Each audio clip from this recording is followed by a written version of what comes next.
Hi friends, இந்த வீடியோவில் என்ன பார்க்க போகிறேன்ட்டா அவல் எப்படி செஞ்சு சாப்பிட்லான்னு பார்க்கலாம். அவல் நிறைய விதமாக செஞ்சு சாப்பிட்லாம். இப்படியும் செஞ்சு சாப்பிட்லாம். எப்படின்னு அதை நம்ம பார்த்துடலாமா? வாங்க. அதுக்கு நான் ஒரு கப்பு அவல் எடுத்திருக்கேன். ஒரு கப்புக்கு அரைவாசி அவல் எடுத்திருக்கேன். அதை தண்ணி ஊற்றி 2 ட்ரிப் நல்லா வாஷ் பண்ணி எடுத்துக்குவோம். அவல் ஹெல்த்தியான ஃபுட்ஸு. அதை எல்லாருமே சாப்பிட்லாம். நல்லா ஈஸியாக செமிக்கவும் செய்யும், பசியும் நல்லா தாங்கும். அதனால் யார் வேணாலும் நல்லா சாப்பிட்லாம். குழந்தைங்களுக்கும் ரொம்ப நல்லது. நான் 2 வாட்டி வாஷ் பண்ணிக்கிறேன். நான் திக்கான அவல்னால் ஒரு அரை மணி நேரம் ஊற வைக்கணும். நான் எடுத்துருக்க லேசான அவல், அதனால் சீக்கிரம் ஊறிடும். நம்ம அலசினதில் தண்ணிலாம் எக்ஸ்ட்ரா ஊற்ற தேவையில்ல. நம்ம அலசி எடுத்தோம் பார்த்திங்களா, அந்த ஈரப்பதத்துலேயே நல்லா ஊறிடும். 5 நிமிஷத்தில் ஊறிடும். அது கூட நம்ம நாட்டு சர்க்கரையும் சேர்த்துக்கலாம். ஸ்கூல் விட்டு வர்ற பசங்களுக்கு இதை செஞ்சு கொடுங்க. நல்ல ஹெல்த்தி ஸ்நாக்ஸு. இந்த சிப்ஸு அது ஏதாச்சும் வாங்கி கொடுக்குறதுக்கு பதிலாக இது ஒரு நாள், வாரத்துக்கு ஒரு நாள் இதை செஞ்சு கொடுத்து பாருங்கள். ஃபஸ்ட்டு ஒரு நாள் சாப்பிட மாட்டேம்பாங்க, அடுத்து இனிப்பு இருக்கிறனால விரும்பி சாப்பிடுவாங்க. இதை ட்ரை பண்ணி பாருங்கள்.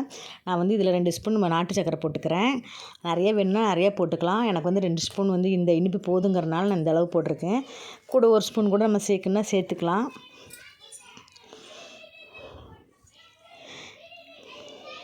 அப்புறம் கொஞ்சம் ஒரு 2 ஸ்பூன் தேங்காய் துருவல் சேர்த்துருக்குறேன்.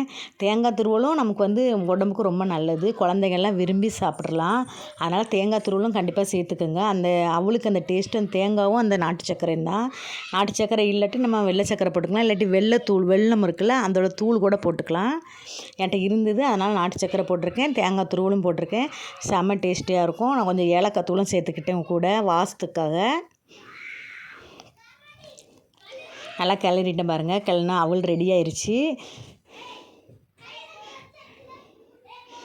அவ்வளோதான், சாப்பிட்லாம். அவல் சாப்பிட்றதுக்கு ரெடி ஆச்சு. ஈஸியாக செஞ்சிடலாம். அடுப்பும் பற்ற வைக்க தேவையில்லை, எதுவும் தேவையில்லை. ஈஸியாக 2 நிமிஷத்தில் ரெடி ஆகிடும். ஈஸியான ஸ்நாக்ஸ் ரெடி. காலையில் டிஃபனாக கூட நம்ம சாப்பிட்டுக்கலாம், ஈவினிங் ஸ்நாக்ஸாக கூட சாப்பிட்டுக்கலாம்.